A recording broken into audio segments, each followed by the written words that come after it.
जय श्री राम। आज हम शुरू कर रहे हैं the probation of offender act, परिवीक्षा अधिनियम 1958, जो कि 1958 का 20वां अधिनियम था। इसको सहमति मिली थी 16 मई 1958 को और ये राजस्थान में लागू हुआ था 1 अक्टूबर 1962 से।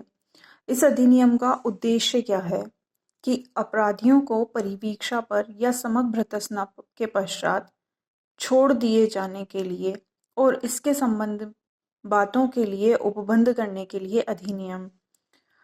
इसकी धारा 1 के बारे में बात करते हैं। संक्षिप्त नाम, विस्तार और प्रारंभ। तो इस अधिनियम का नाम होगा भारतीय परिवीक्षा अधिनियम 1958।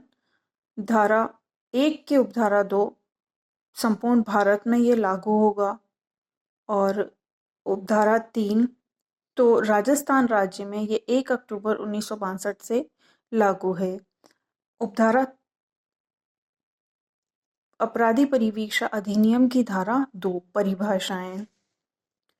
इस अधिनियम में जब तक कि संदर्भ से अन्यथा अपेक्षित न हो, क संहिता, संहिता का मतलब होगा दंड प्रक्रिया संहिता, जो कि अब भारतीय नागरिक सुरक्षा संहिता कहलाएगी। ख परिवीक्षा अधिकारी, परिवीक्षा अधिकारी से वह अधिकारी अभिप्रेत है जो धारा 13 के अधीन परिवीक्षा अधिकारी नियुक्त किया गया है। विहित, इस अधिनियम के अधीन बनाए गए नियमों द्वारा विहित अभिप्रेत है। धारा 2 घ ऐसे शब्दों और पदों के जो इस अधिनियम में प्रयुक्त हैं किंतु परिभाषित नहीं है और दंड प्रक्रिया संहिता में परिभाषित है, वे ही अर्थ होंगे जो इस संहिता में क्रमशः उनके थे। अपराधी परिवीक्षा अधिनियम की धारा 3 कतिपय अपराधियों को भर्त्सना के पश्चात छोड़ देने की न्यायालय की शक्ति।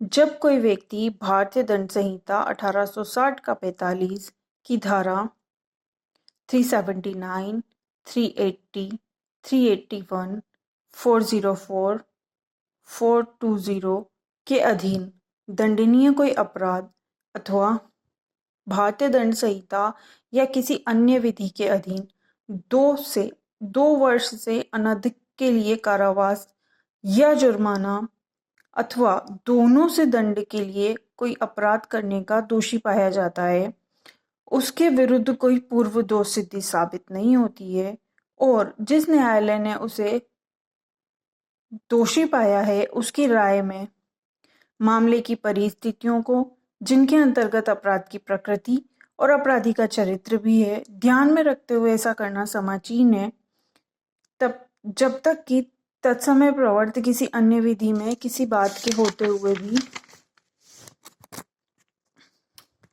वह न्यायालय उसे दंडित करने या धारा 4 के अधीन साधारण सदाचार की परिवीक्षा पर छोड़ने के बजाय उसे सम्यक प्रत्यर्पण के पश्चात छोड़ सकेगा।